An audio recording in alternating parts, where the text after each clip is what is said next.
Thokozani bogogo nomkhulu. Isalukwazi sendoda lesi uGogo Bathini Mbatha. Namhlanje ngani zakwethu sikhuluma ngento ebalekile namhlanje. Namhlanje sikhuluma ngesimo sempepho. Ukuthi impepho ufanele ukuthi impepho ivuthe kanjani. Ngani zakwethu impepho iyakhuluma. Akufuneki impepho uthi umoya ilayitha ekubeni kungangeni imoya kodwa yena besivane isukume bese igcwala indlu. Ishunqa kanjena ke impepho ngani zakwethu iyanyuka impepho uma inetwork yakho yabantu abadala ibamba. Iyanyuka impepho njoba niyibona ikhuphuka njena kodwa njoba niyibona ukuthi ngathi moya uyishayela ngasesandleni sokudla ingoba kunala kungena khona umoya kodwa la isuka khona la ivutha khona iyanyuka impepho bese ithi mifika phezulu bese inetha. Akufuneki ukuthi impepho uma uyishunqisa bese manje igcwala indlu. Lokho chaza ukuthi kukhona okushaya amanzi khona. Fana nokuthi impepho mawuthi uyayikhanyisa bese ingakhanyi, uthi uyayikhanyisa ingakhanyi, uthi uyayikhanyisa ingakhanyi. Chaza ukuthi kukhona inkulumo ekhona engeyinhle noma insebenze khona ngokusimo sempepho noma ngokusimo somsamo noma kukhona ongahambi kahle.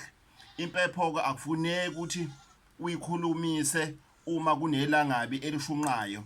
Impepho ikhulunyiswa esimweni selahle lakhona njengoba ivutha njena. Futhi kwesinye isikhathi kufanele ukuthi mawushisa impepho uma ithi yavutha iba nelangabi uzama ukucisha uthule ngoba ilangabi livusa intukuthelo nekweletu edlozini. Sisazophinde sikhulume futhi ngenhlobo ezahlukahlukene zayo impepho ukuthi impepho ethize ichazani, impepho ethize ichazani, impepho ethize ichazani futhi namagama azo lezo impepho lezo achazani futhi umsuka wazo lawo magama lawo ubuyaphi. Impepho ishunqa kanjena ke ngani zakwethu uyanyuka inyuka imisifika phezulu ephahleni lwendlu bese iyanetha. Chaza ukuthi bayakuzwa abantu abadala. Kukhona ke nezinto ke ezifaka impephweni njengomuthi okuthiwa utshani bezwe.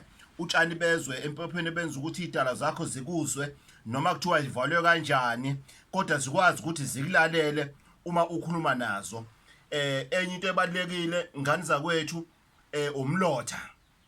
Umlotha uma uzoshisa impepho kubalekile ukuthi ube nomlotha ugcobe ezandleni. Nomlotha futhi nawe uyawazi ukuthi ukusize uma ushisa impepho ukuthi idalwa ngisho kuthiwa ivalwe kanjani zikhiwe kanjani zikwazi ukuthi zikuzwe.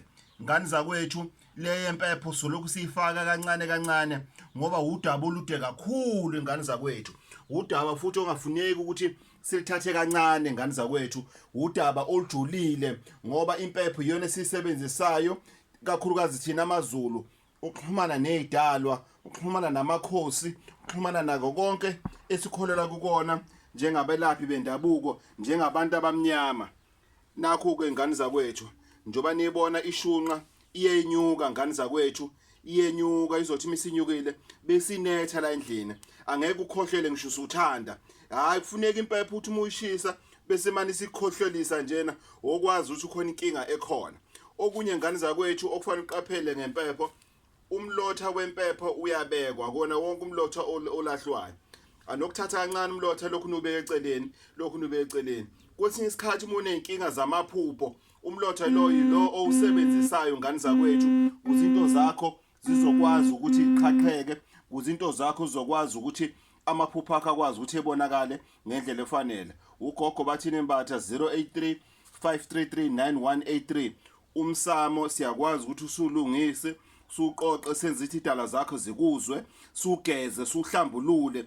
Abantu abadala mase bephumile sikwazi ukuthi sibaphindisele sikwenzele konke umsebenzi wakho womsamo uhambe kahle. Ngani zakwethu inkosi ithole umusa. Namhlanje besikhuluma ngesimo sempepho, ukubaleka kokushunqa kwempepho. Ngani zakwethu inkosi ithole umusa. Ngiyanithanda ngani zakwethu futhi ngiyabonga ningakhohlwa ukusubscribe.